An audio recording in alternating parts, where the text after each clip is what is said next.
Ukraine is one of the largest countries in Europe, with an area of about 600,000 square kilometers and a population of over 40 million people. After separating from the former Soviet Union about 30 years ago, this country has been constantly struggling with economic and financial crises. When the war between Russia and Ukraine erupted in February last year and continued to escalate, some of the millions of Ukrainian refugees began considering long-term resettlement in other countries across Europe, posing challenges for rebuilding the economy. In the long run, the question arises as to how the current population challenges are strongly impacting Ukraine's economy. Besides the pre-existing population issues that were already difficult to solve before the conflict, there is a growing tendency for refugees to establish deeper roots in other countries and become less likely to return to Ukraine. Let's find the answer in today's World Affairs. Studies by the United Nations Refugee Agency (UNHCR) show the vast majority of displaced Ukrainians want to return one day, but only around 1 in 10 plan to do so soon. In previous refugee crises, for example in Syria, refugees' desire to return home has faded with time.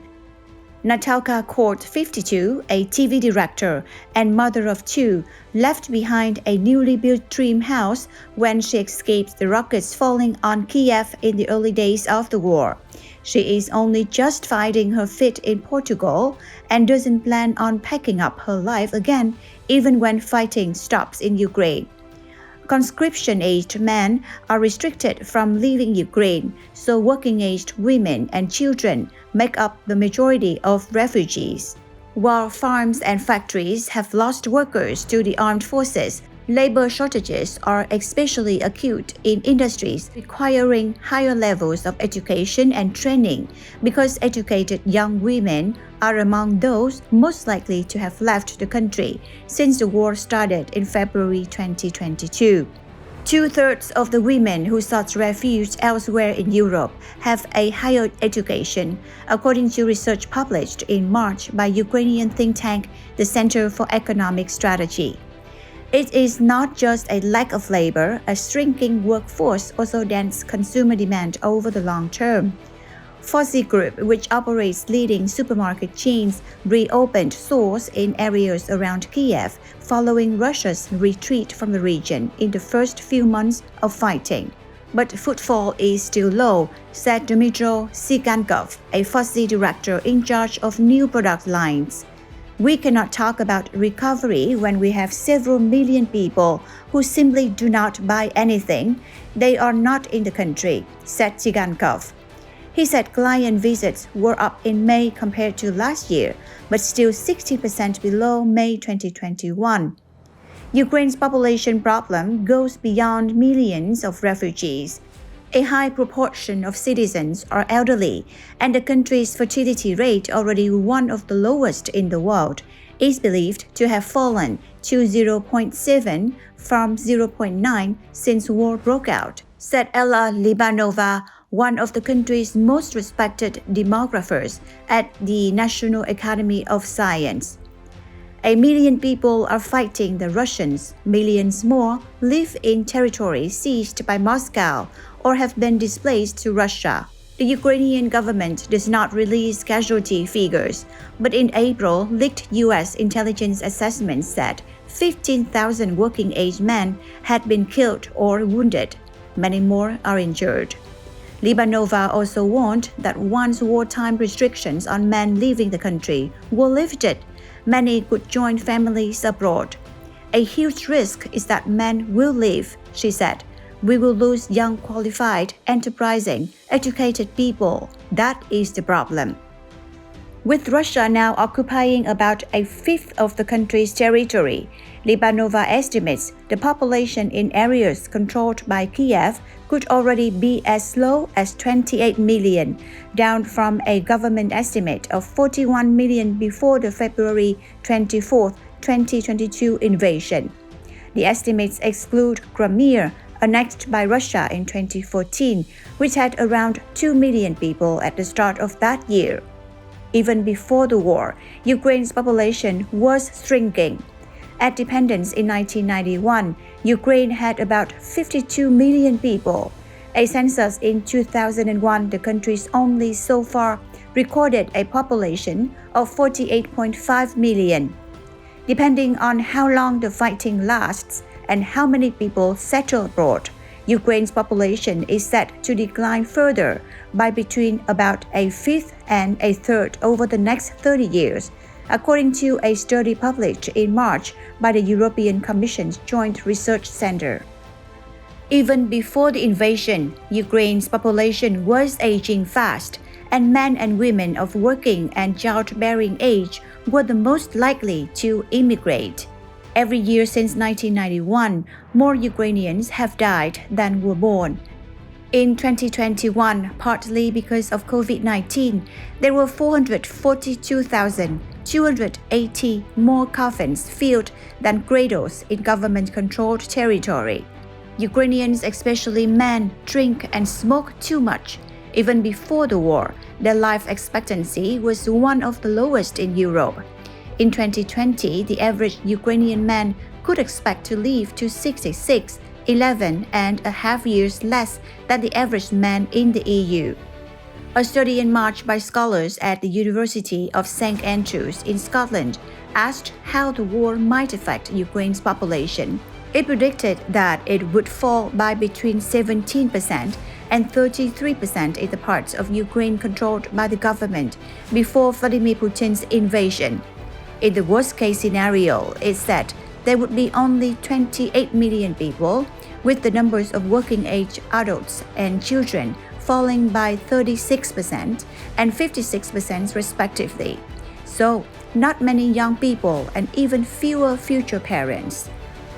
Professor Kirillov notes that Ukraine has survived demographic calamities in the past, such as the famine caused by Stalin's policies in 1932-1933, which killed almost 4 million people, and the loss of 7 million during the Second World War. For that reason, she expects a revival after the war, as happened in Western Europe after both world wars in the 20th century. But there are reasons to fear that Ukrainians' population could keep shrinking. In 1950, the average Ukrainian women could expect to have 2.8 children. That had fallen to 1.16 in 2021, one of the lowest fertility rates on the planet.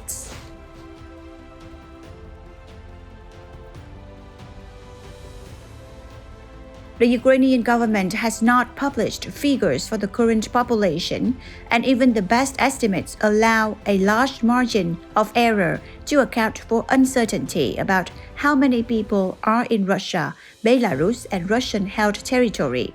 Demographer Libanova estimated the population at between 28 million and 34 million at the start of 2023 in parts of the country controlled by Kiev. The Center for Economic Strategy estimated that between 860,000 and 2.7 million Ukrainians may remain abroad for good, based on a poll in February of more than 1,000 refugees in EU countries. As a result, the economy could lose 2.55% to 7.71% of its GDP per year, it said.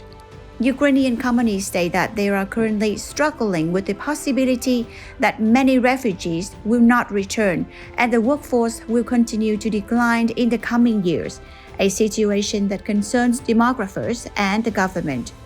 Volodymyr Kostyuk, CEO of Pharmark, one of the Ukraine's leading pharmaceutical companies, mentioned that many people have left the country or joined the military. His company is facing a shortage of laboratory staff with qualifications and production experts. Prior to the conflict, Pharmark had nearly 3,000 employees with revenues of over 7 billion hryvnias, equivalent to $200 million. Kostyuk expressed, "We need to find a way to bring them back to Ukraine because we have noticed that the longer they stay abroad, the less they want to return."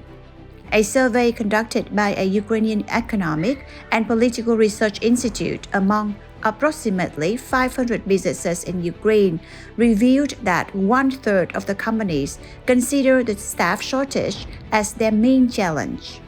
Kostyuk mentioned that some of his employees are working remotely and about 5% of the staff have resigned and stayed abroad.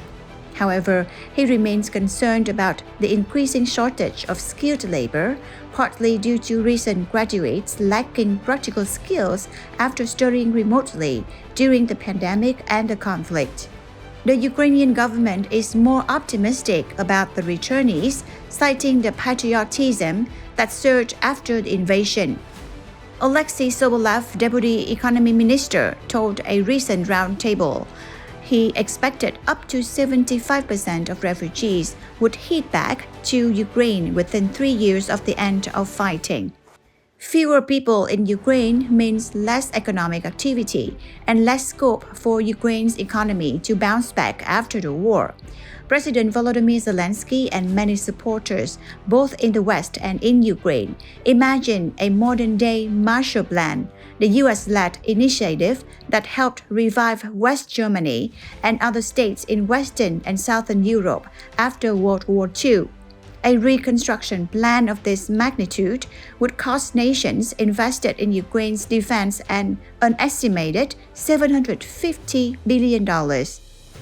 But replicating the Marshall Plan now in Ukraine will be challenging for several reasons, including a need for more people. In the late 1940s and 1950s, West Germany benefited from an influx of skilled workers escaping Soviet-dominated Eastern Europe. Ukraine can expect no such demographic dividend. Moreover, who's hoping to jumpstart a post-war Ukrainian economy must also counter donor fatigue and navigate the country's endemic corruption. Even though a German-style economic miracle may be well beyond contemporary Ukraine's reach, it should be possible to stabilize the country at a more modest level of economic activity.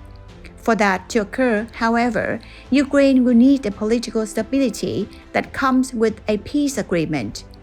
On the bright side, Andrew Cohen, an architect with experience in sustainable development and working on Soviet-style buildings, highlighted that Ukraine's natural resources will be critical in its reconstruction. These resources include some of the world's largest reserves of titanium and iron ore and fields of untapped lithium worth trillions of dollars. The war is polluting and peacetime needs to be sustainable. This can stimulate more innovative solutions. The war shows how Ukraine can coordinate with the West successfully. This can be a model for peacetime, says Cohen. However, a strong Ukrainian labor force will be needed to exploit these resources. And that has wrapped up our program today. Thanks for watching and see you next time.